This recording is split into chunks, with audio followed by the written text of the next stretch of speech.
Hello, everybody. Happy Friday, September the 5th. You're a local on the Outer Banks. Thanks for coming and joining our little report here every day. And if you're a visitor, hopefully we can tell you something that will make you a better fisherman, or at least let you know what is available to you on the Outer Banks. And we'll be right back to do all of that in just a moment. Are you ready for a fishing thrill like no other? Oh, there he is! There he is!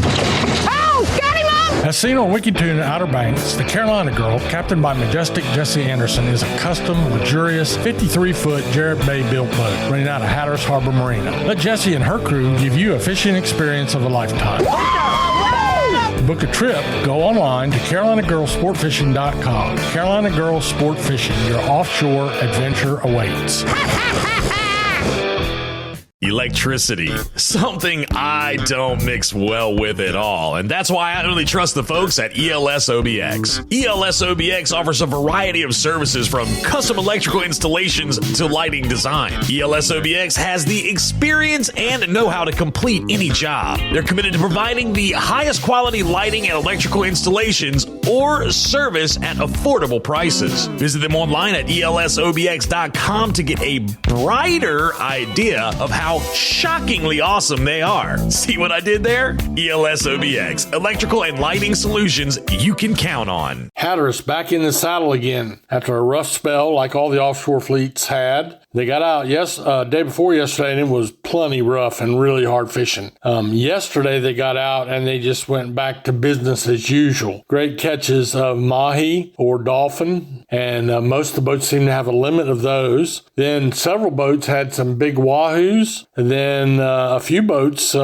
caught a scattered blackfin tuna and some tilefish. An example would be Jessie, my longtime sponsor, with a meat grand slam. I think she had like 3 or 4 big wahoos, a limited dolphin, a couple of tuna, and some tilefish. I think they were both blue line and gray tilefish. Now, I'm going to tell you something. There ain't a seafood restaurant in the world that could serve up that combination of delicious eating. And the thing you need to remember when you go on these charter boats is you need to have a way to deal with the fish. When the fish houses clean them, they give them back to you in bulk form, and usually in 10-pound bags. And you need to immediately keep them out of the water, keep them on ice, and get them down into family size or meal size portions as quickly as possible. If you're going to travel home back to Ohio, that's okay, but keep them on ice but off the water. You don't want them soaking in water. So anyway, good fishing for them. And they're nearshore boats had a great day on Spanish mackerel. There was a couple of cobia caught.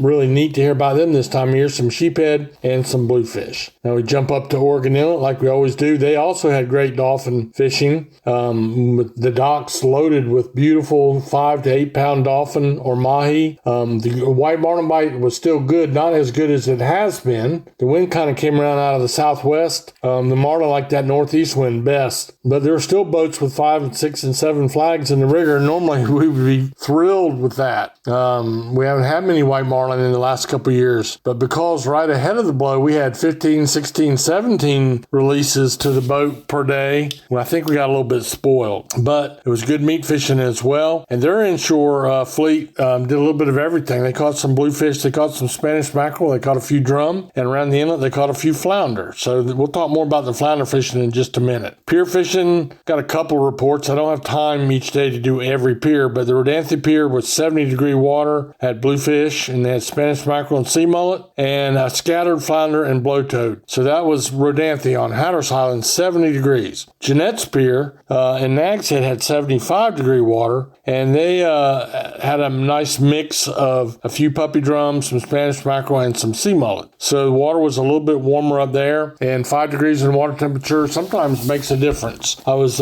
curious as what was going on with Cape Point drum bite, did a little research into that, and really it's just kind of scrappy, but there are some guys down there drum fishing. I was talking to Tom Wagner, who's one of the best drum fishermen I know, and he just shared with me that the water did not get as stirred up as they were hoping in this last blow, which makes the drum really bite. But most of the drum they're catching now are what he called resident drum. Now we're talking off the piers and in the surf. And the water's a little bit on the clear side, so they didn't bite real well. However, the flip side of that is the bluefish and the Spanish mackerel and the pompano did bite a little bit because they happen to like the clear water. So it's a nice mix of those kind of things. You throw in a few sea mullet and you got a nice type of fishing to take the kids out on the pier or down on the beach. Remember, on the pier, no license required. On the beach, fishing license is required if if you're 16 and older. So keep that in mind. Finally, the backcountry, we had a little bit of action. We've had it all summer. We'll take a little break. I'll take a drink of water, and I'll come back and we'll talk about what's happening in the Pamlico in just a moment. Red Drum Tackle in Buxton is the oldest complete tackle shop at Cape Hatteras. And being the closest tackle shop to Cape Point, Red Drum Tackle has been welcoming fishermen to Hatteras Island with a wide selection of bait and tackle, skilled custom rod builds, rod and reel repair, expert knowledge and information since 1974. Red Drum Tackle knows how, when, and where to fish. To acquire this fishing brain power, visit them online at reddrumtackle.com. Red Drum Tackle, the oldest complete tackle shop at Cape Hatteras and the closest to Cape Point in Buxton. So backcountry fishing is all the rage right now. Why? Because there's a good drum bite. And the thing is, all the size classes are represented. You can go out and fish for a slot-sized puppy drum and keep one per person. Or there's some big bull drum at night. I know off Duck Island has been really good, which is up back of Wanchese, back of Oregon Inlet. There's been a few out in the middle of the Sound. The Hatteras side of the Pamlico has been producing fish. We talked about Dickie Harris going with a charter boat down there, and Dickie is a charter boat captain offshore. But they went out, they ran down below Hatteras Inlet and had great drum fishing back of Ocracoke. So the drum bite is really, really good, and there's still a good speckled trout bite going on at that. It's two different types of fisheries, so you kind of it's a good idea to have some communication with your guide, or if you're going on your own to do it, have a good plan on what you're going to do, but you need to put in the time. Also, bluefish in the Sound, and like everywhere else, they might be 2 pounds or they might be 7 pounds. Really an encouraging, nice mix in the size ranges of that. And the good old fish that I was raised catching all my life, which I call a sheephead, but the locals call sheep's head, which is what it does say in the book. But I don't know. I think they added that S in there and made it plural sometime after I grew up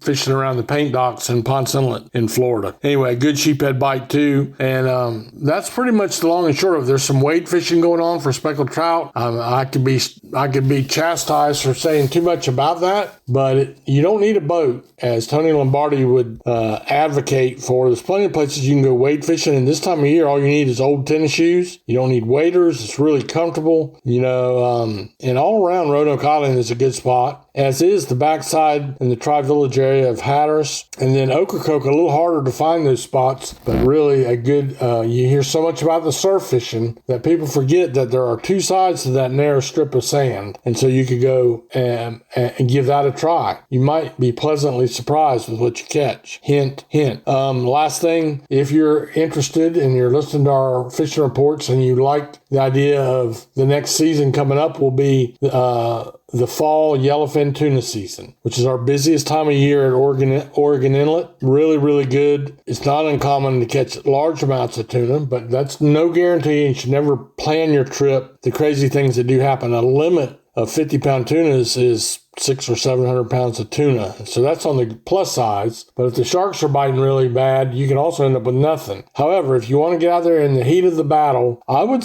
recommend to you, if you want to really narrow it down, from October the 15th to November the 15th. And if you're able to avoid a weekend, try to do that. That would be rule number 2. And finally, and that's because the fleet will be much smaller, won't drive the tuna down. And finally, make sure you leave yourself a alternate day. So plan your trip for 2 days. Even if it's a one-day trip and you were going to travel, make sure you don't have to be back to work the next morning, so you could fall back a day if you had to. Really important. So that's what's going on. That's our whole fishing report. I hope you had a great day, and I hope you're yesterday, and I hope you have a great day today as well. May the good Lord bless you and have a good one.